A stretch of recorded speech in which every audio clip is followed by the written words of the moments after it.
Welcome to Better Teaching, Only Stuff That Works, a podcast for teachers, instructional coaches, administrators, and anyone else who supports teachers in the classroom. This show is a proud member of the BE Podcast Network, shows that help you go beyond education. Find all our shows at bepodcastnetwork.com. I am Gene Tavernetti, the host for this podcast, and my goal for this episode, like all episodes, is that you laugh at least once and that you leave with an actionable idea for better teaching. A quick reminder, no cliches, no buzzwords, only stuff that works. My guest today is Mr. Ed Cabrera. Ed spent 38 years in education. His first 7 he describes as tumultuous, where he was a social science teacher, activities director, baseball, soccer, football coach, and all-around mischief maker. And then he said the planets finally fell into prime alignment when he brought his talents to another school district that was in Atascadero High School in California.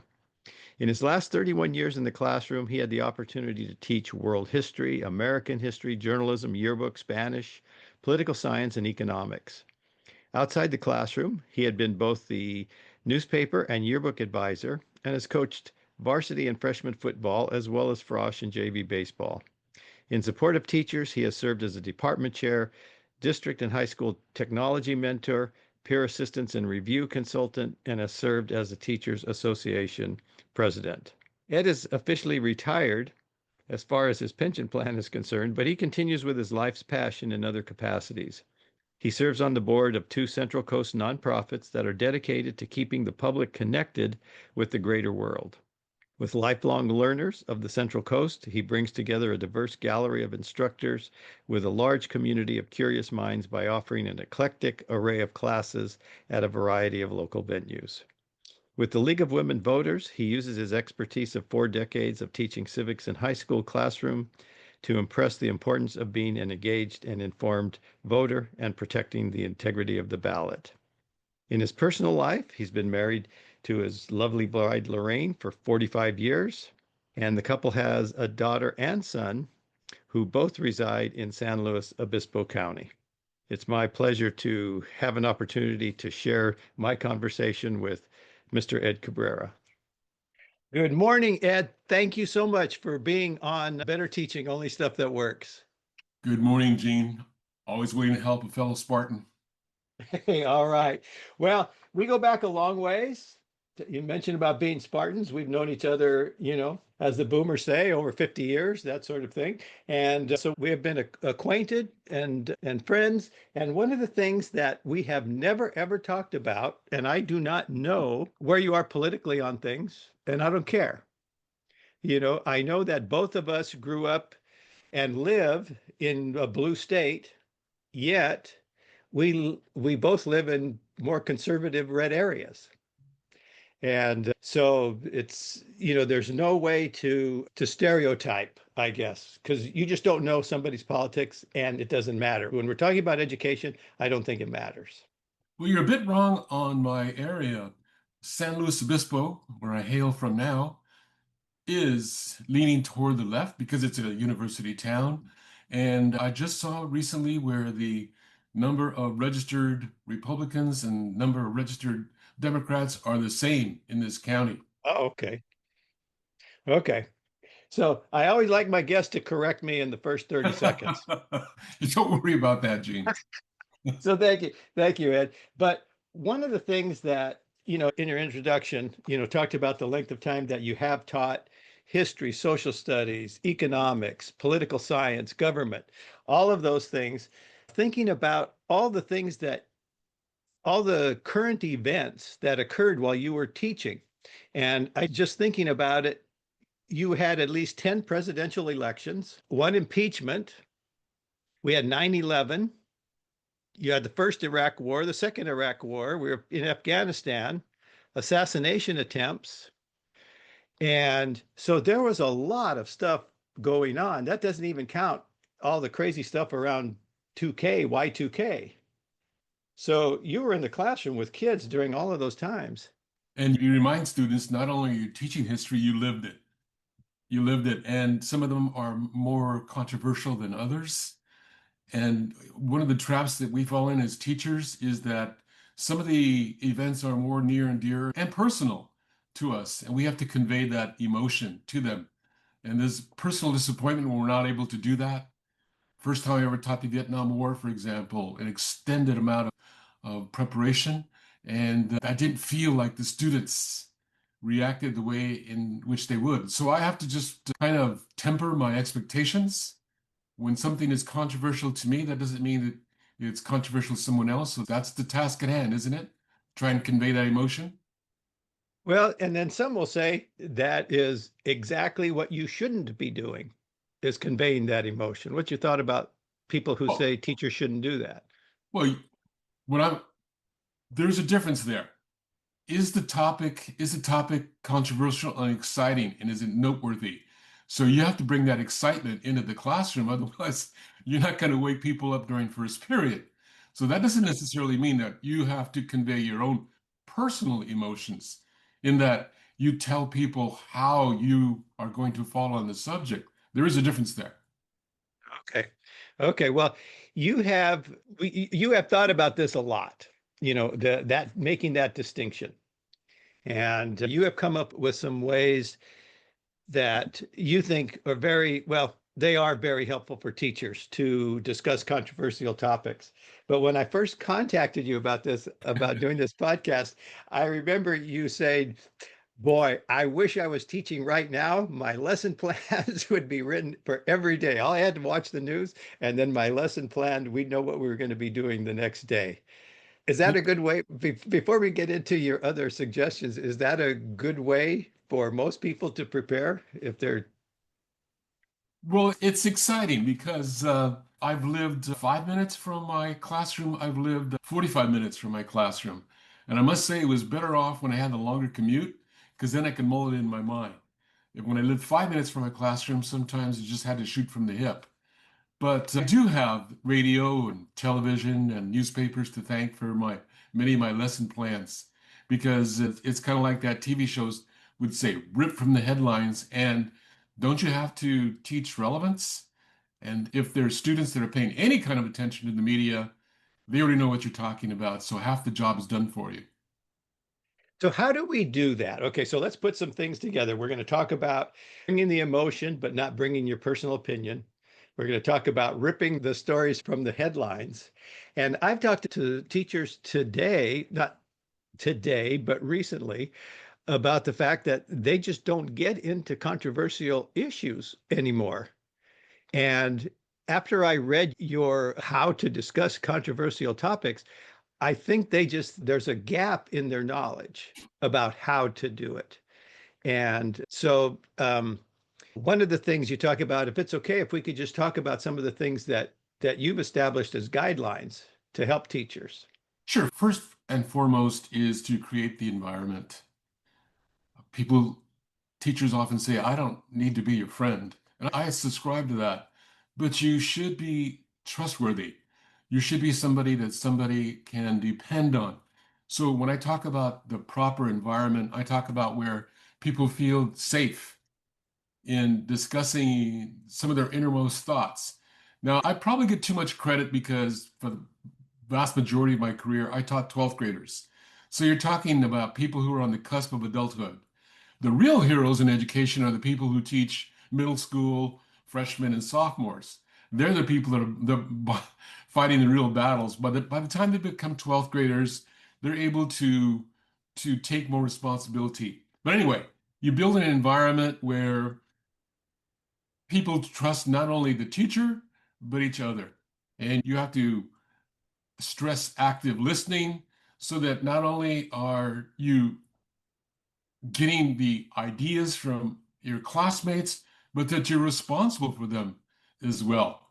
And one of the best comments I ever heard from a student is that I overheard them talking to an adult and they knew what was happening in my classroom. And the student said, well, I'm safe in that classroom. I feel that the other students have my back. So once you've got that kind of environment, there's a lot of exciting things you can do. And so that there's no controversial topic. Oh, catch that. The one area that I told students at the beginning of the year that I would never delve into is the controversy of abortion. It got way too personal with students. Matters not how old you were. So we just had that caveat. But other than that, people felt comfortable in discussing just about anything. I had the opportunity to observe your classroom one day, and I had to observe a couple classes, and I'm not sure. I seem to have a recollection that it was about guns, which was pretty controversial. Even though you've got red and blue, you still got the guns and the yeah. Well, regardless of whether you were on the right or the left in the school that I taught in Atascadero High School, it's gun country. There's a pretty strong gun culture. And it wouldn't be unusual we'd be discussing guns that somebody would have 18, 25 guns in their home. I'd say that's not a collection, that's an armory. But that was strong in the culture. Nevertheless, it was a subject we could still discuss. And it's because once again the kids trusted each other. I saw or heard a program, Hidden Brain, with our friend Shankar Vedantan. He was said that you're more comfortable in talking about controversial issues if you know something about the person. And over a school year, you really know the person that's seated next to you. And let's face it, it's a small school in a small town. These kids have known each other for 13 years. So they're pretty comfortable in sharing their opinions. And there's not a lot of hard feelings that are going to leave the classroom. So by the time they get to 12th grade, you say you've got the easy work here. They get to 12th grade and you need to develop this environment.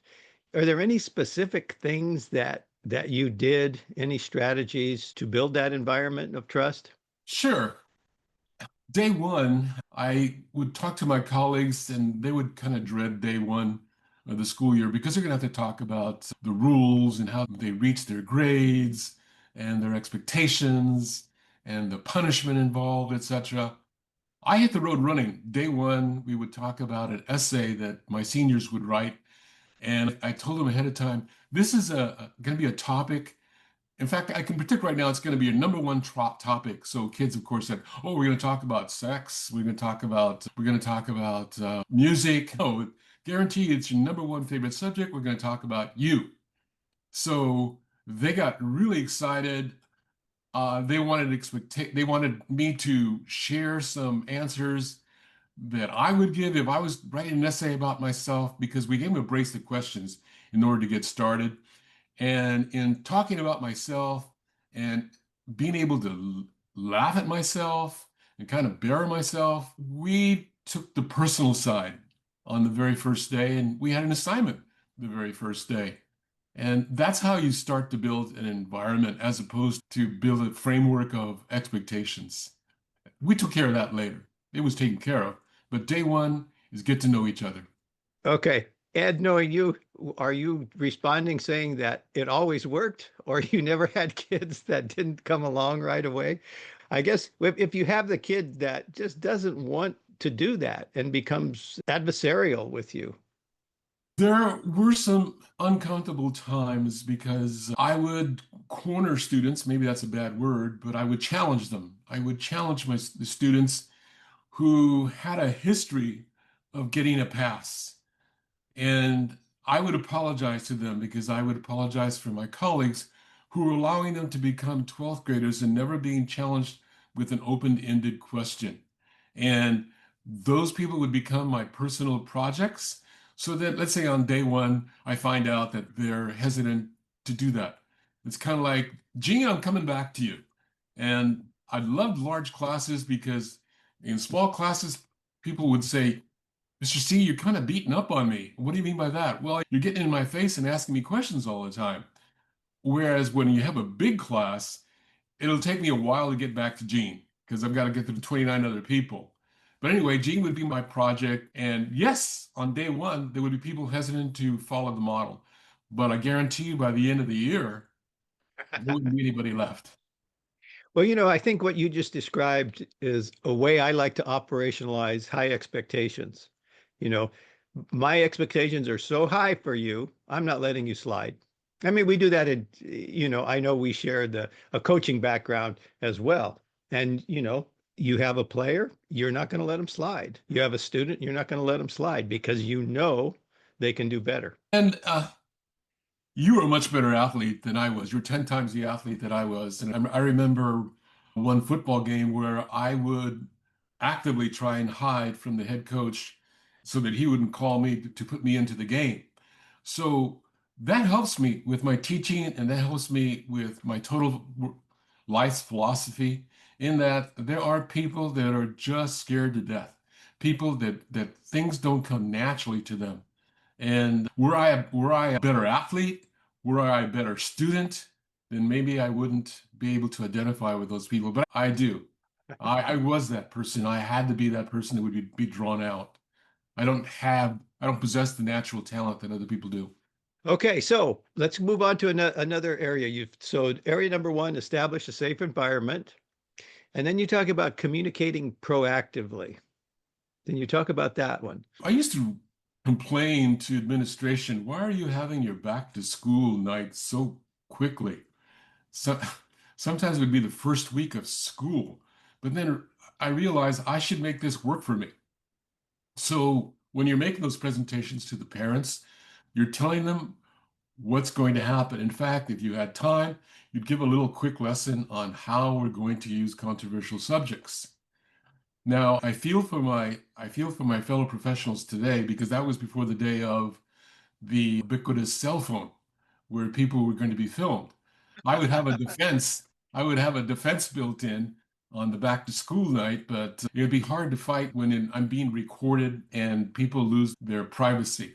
No matter how much you make that a rule, people are still going to be able to sneak it, and you don't have time to police cell phones in your classroom. But again, proactively, I was taught by a vice principal early that if there's any problem, make sure and call home before that kid comes home so that you'll be able to get your side of the story. And transparency is part of that. I also welcome the fact that later on there were devices like Blackboard and Google Classroom where you could put your lessons down, your expectations down. You could give parents a heads up about what was coming. In fact, I have a lot of conversations, it being a small town, I find people in the grocery store, conversations with parents that I'm so glad you brought that up, because my kid doesn't talk to me at the dinner table. And now all of a sudden they want to talk about how I feel on certain subjects. They want my opinion. Don't feel like being questioned as much, but on the other hand, I feel like you're making progress with my kid. Thank you. I heard that a lot. Oh, that's great. That's great. Well, here, the third area that you talk about, and I think is critical, one I put a star by it, and that is prepare thoroughly. Well, that hurts. This is the part that's painful, because when I mean thoroughly, that means that you should be reading or listening to all ends of the spectrum. Sometimes you have to grit your teeth because you have to get through some philosophies that you're not actually in concurrence with. But nevertheless, what I'm talking about is that if you're listening to columnists like Robert Hubel, Robert Reich, my favorite, Helen Cox Richardson on the left, you should also be reading or listening to Josh Hammer, David Brooks, George Will. I fell in love with George Will because of his book on baseball. Brett Stevens, Condoleezza Rice, Thomas Sowell, Bill Kristol, all those people from the right as well, so that I can empathize, because that was a big part of conditioning the classroom, is to build empathy within the students, is to understand the other side. I'm not a very popular guy at dinner tables a lot of time because, Gene, if you're a social scientist, you're trained to listen to both sides and to realize that there are both sides to a document. And because of our increased polarization, there'll be a discussion at the dinner table where I guess I can't keep my mouth shut. And I said, you realize there is another side to this story. And then the other people said, no, Ed, there is none. It's black and white. Either you're with us or you're against us. What are you talking about? So my wife constantly is disappointed with me when I said, why did you have to do that? Well, got to find fight a lifelong of training. So if you're going to do that in your personal life, you're certainly going to do that in the classroom. Well, one of the things that, and this is an old thing that I learned years ago that was being told, and that is that, well, you don't tell kids that they're wrong. And I'm thinking, well, these days we want everybody to have an opinion and for them to back up that opinion in some way. It's not just an opinion. So what's your research? What is your foundation for that? Because I think there are things that a kid could say that is just wrong. There's things that an adult could say that is just factually incorrect. Have we moved beyond that? I mean, like being in these silos. Can a teacher even talk about? I love the term, it's a teaching moment. So today, if some student were to walk in and say, well, the president just signed an executive order banning the burning of the flag, I would welcome that comment by a student. Of course, they'd give plenty of time afterwards. I don't want to shut them down right at that moment. I'm taking notes. Now that the dust is cleared, I would say, now I want to clarify something that was said. Now I want to make sure that I say that I don't say that Gene said, but I would say that was said. Now everybody knows who I'm talking about, but I'm Yeah, not going to call this person out. And I'm going to say there have been rulings by the Supreme Court that have made it clear that the burning of an American flag, if that flag belongs to the person and it's not insightful, is completely constitutional. And the president does not have the right to ban the burning of the flag. And if you read the executive order, it says we'll prosecute to the fullest extent the illegal burning of the flag because there are times when it will be illegal. So no, the president did not ban the flag, the burning of a flag, because he doesn't have the power to do that. So inwardly, I would thank that student for doing that because they gave me the road to run on.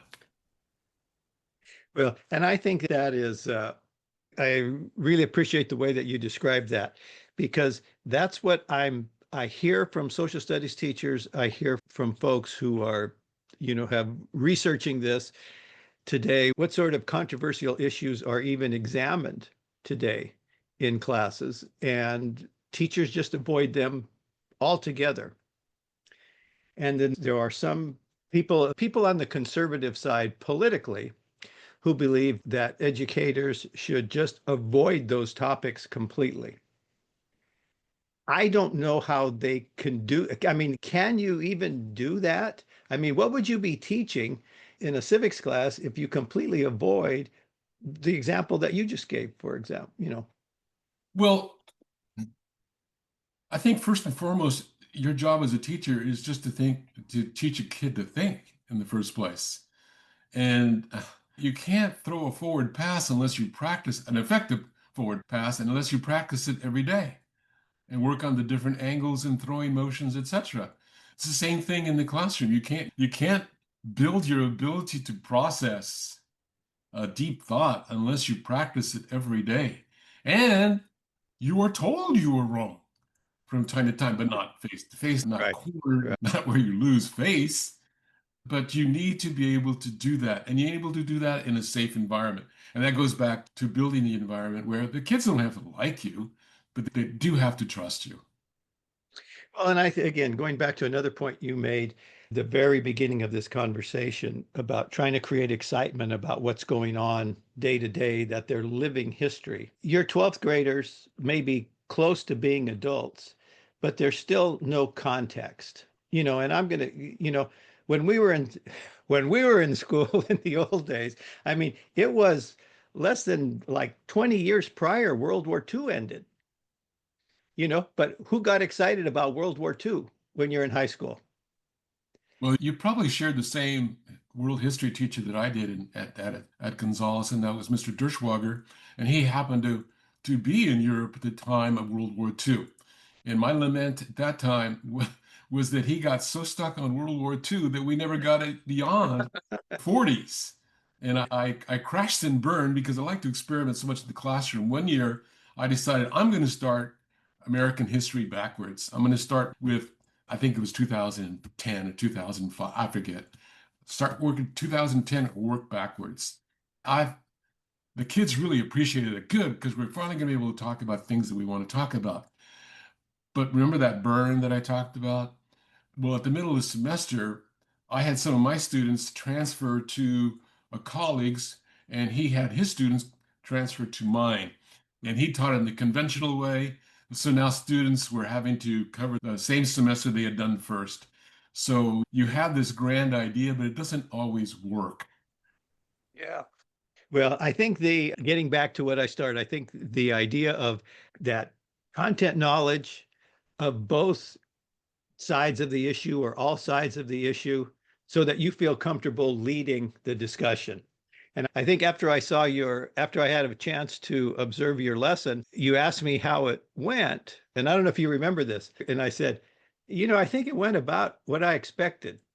And I think that you were disappointed with my answer, but I was trying to compliment you on I expected you to have that level of preparation to be able to handle whatever the comment was by the student, to be able to bring it back to the conversation, to bring it back to what the objective was of the day. It wasn't just a free for all. The kids may have thought it was a free for all, but you was very focused. You kept it very focused, and you could only do that with that preparation that you talked about.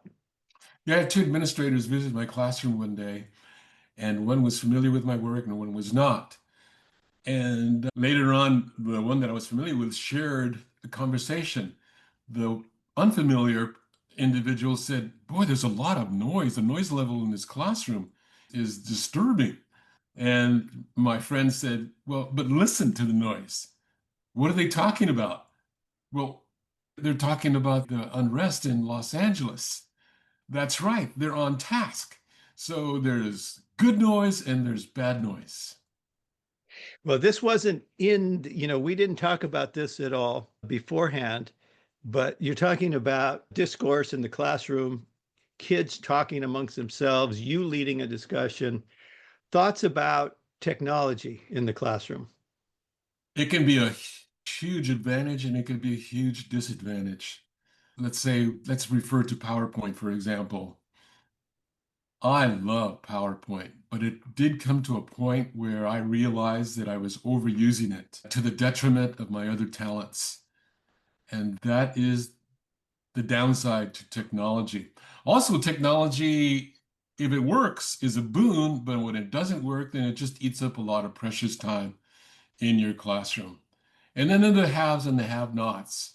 I spent a lot of my own money on tech toys in the classroom because I happen to love it. But if a student got used to it in one classroom, for example, I used chalkboard before anybody else used chalkboard on my campus. And the kids got used to it and they would go to another classroom and then realize that the other teacher wouldn't have it. So just like there's a gap between high socioeconomic schools and low socioeconomic schools as to what technology is available, there also may be a gap on your own campus or in your own district.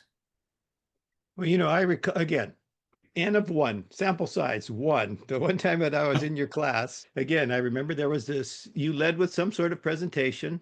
There was a class discussion, and then the kids had an assignment that they did on a laptop, computer, whatever it was. I don't remember what it was at the time, but it was a small portion of the class, time wise.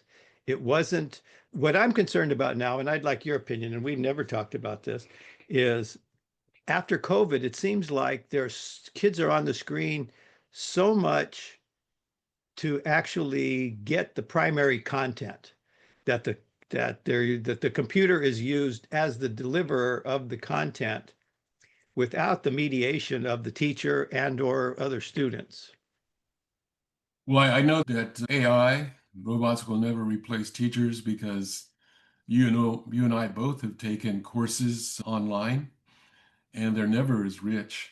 They're never as thorough. They don't help you as much as it would had you had a live teacher explain the nuances and the background. I once had a student tell me, "I don't remember many of your teachings, Mr. C, but I did love your stories." And I used, I took a lot of care to make sure that my stories were subject related. not just talking about good old times at Ridgemont High. So I thought to myself, one way or the other, I'm getting that lesson over, whether it is official or unofficial. And it's the same thing with technology, is that the core technology that the core lesson might be taught by technology is not the important. It's the background, the color, and the relevancy. How does that relate to your life? And a machine can't do that. Yeah, absolutely. So you were talking about kind of made a talking about the PowerPoint as you love the PowerPoint.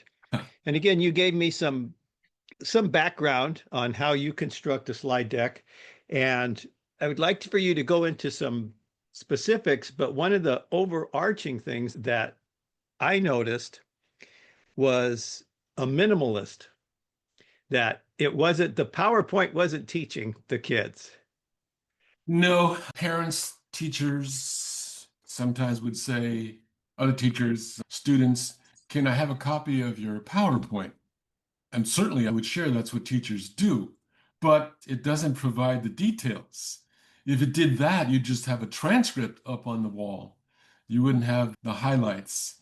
I subscribe to the five by five theory, is that you only want to put up no more than 5 lines up on a slide, each one consisting of no more than five words with no more than 5 ideas, because you want to generalize, and you, the teacher, have to provide the color, the oxygen to those slides. Well, I absolutely agree with you. People, same thing, will ask me after presentation, can I have your slide deck? And I said, yeah, but there's nothing on it. That was just an outline for me to remember the points I wanted to make. So, yeah, I'm with you on that. It has been, I really appreciate you taking the time to talk about these things. Well, let me ask one before I go there. The difference between how you handled topics after 5 years of teaching and then after 20 years of teaching. Did you change how the topics were handled? Were you more, hopefully you were more skilled, but was there anything in particular that you can point to that you changed? You know, the difference, Gene, is that I learned long ago that if you want to sound intelligent, talk less and ask more questions. And I think that was the difference, in that as I got older, I learned how to employ the Socratic method a little bit more effectively and to ask questions, so that the time in the class spent by students speaking far outweighed the moments where I was speaking. I think that was the difference, in that, and again, maybe because I finished with 12th graders, they had a lot more to say, a lot more intelligent things to say, and they were more comfortable in doing that. I think that is the big difference. Speak less, ask more questions. Well, speaking of asking questions, do you have any questions for me, Ed? I do. I imagine that you teach, or you conduct your consultations outside the state. Do you see a marked difference between education in other states and education in California? Well, no, but everybody thinks there is. I mean, from school to school, people think that their kids are different, but they're not. They're the big differences that I found in upstate New York was they don't say elementary, they say elementary. That was a big difference. But the answer is no. I don't see it. I don't see it did some work in South Carolina, which is was a right to work state. Don't see any differences in what's happening in the classrooms. It's more individual differences between teachers, but regardless what the state curriculum is, regardless of what anything is, there's so much variability that occurs just because people are running the group, running the organization. People ask me, so how are schools today? And I said, well, they are so, you can't believe how wonderful they are. And you can't imagine how bad it is. And that's in the same school with teachers next door to each other. It's just so. Do you fear that the move to suppress history, to only teach a certain portion of history, is taking root? or do you feel that in the long run it's going to Um, go by the way? well, I don't know what's going to happen. And the reason that I say that is because, the big movement is for more school choice. And many of the people who are for school choice are the very same people who think that teachers shouldn't have any opinion at all about, the content, about history, about social studies. And I just don't think that's possible. But there are a lot of folks who are, in that school choice movement who believe that. Now, I'm not denigrating the school choice movement, but I just think that the bigger proponents, I want to say censorship, but very much want to control what the history is that's being taught. When you talk to different grade level teachers, and I think I've expressed my gratitude to teaching 12th graders for the most of my career. What age level would you prefer to teach? Because I would talk to kindergarten teachers and say, how do you do it? And they would say, well, we're going to ask you the same thing. So where would you want to fall? Adults, which is where I am. I know people always say, "Oh, I love kids. I love kids." I like kids. I love education. I love seeing the look on the teacher's face when they're able to teach a lesson that the kids get. It's that same feeling that teachers get when they see the kids get it. I get that juice from the teachers. So I love working with teachers. I love having discussions with teachers. I love when teachers push back because now we're talking about the real issues. So that's my level. That's why I started doing that work. Well, Uh, so you kind of answered my last question then, is what was the deciding factor for you to leave the classroom? you're not going to believe this, Ed, but I always thought I was smarter than everybody. Well, I'm going to be an administrator. I know, I'm going to be the superintendent. I'm going to do this. Trouble was, the people that had hired me in those positions didn't really agree with me. So that's what it was. I always thought that I could do better. Same thing when I went in as consulting. I was working for somebody for a few years, and I thought, well, we can do this better. Then a couple of us went off, and we did it better. That's ironic because on the first day of class, I used to tell my students, I'm not the smartest person in this classroom, but I am the wisest, and only because of my years of experience. So I can pretty much tell you how things are going to run because that's the way that they've happened over the years. Every class, every year is different, but there are many things that are the same. So it's ironic that you say that about being the smartest one in town. I knew I Yeah. was. Well, I'm neither the smartest nor the funniest. But like you say, it takes a while. It takes a while for that to happen. And the other thing that I liked about working with adults, especially if there was pushback initially, I knew how the story would end. The story is going to end in either one of two ways. You're not going to listen to a thing that I said, you know, and that's fine. Or I'll be gone and you're going to try something that we talked about and it'll be your idea. And I don't care. That's fine. As long as there's success of the students, it's fine. Like that wisdom is kind of knowing, like you say, the end of the story. And it may not be a direct line, but you know where we're going to end up. Amen. Ed, it was a pleasure. And God, I hope I see you soon. And whether it's in San Luis or in our hometown of Gonzales, California, we got to put in a plug for Gonzales, California. Absolutely. All Just right. I just drove up to San Francisco this past weekend, and I always nod to the big golf ball in the sky as you drive by Gonzales. Yeah, that's what everybody knows. I wonder what they used to know that, and they used to know that Fat City was there. Ah, That's yeah, right. a sister feedlot right down the street from that city. And what they have at what like 75,000 head of cattle. Oh yeah, and they used to love to listen to Herb Alpert because they put on weight. It was scientifically found that they liked to listen to that genre of music as they munched away and gained pounds. All right. Ed, we will talk to you soon. Thanks again so much. Gene, I'm surprised it went so fast. It was enjoyable.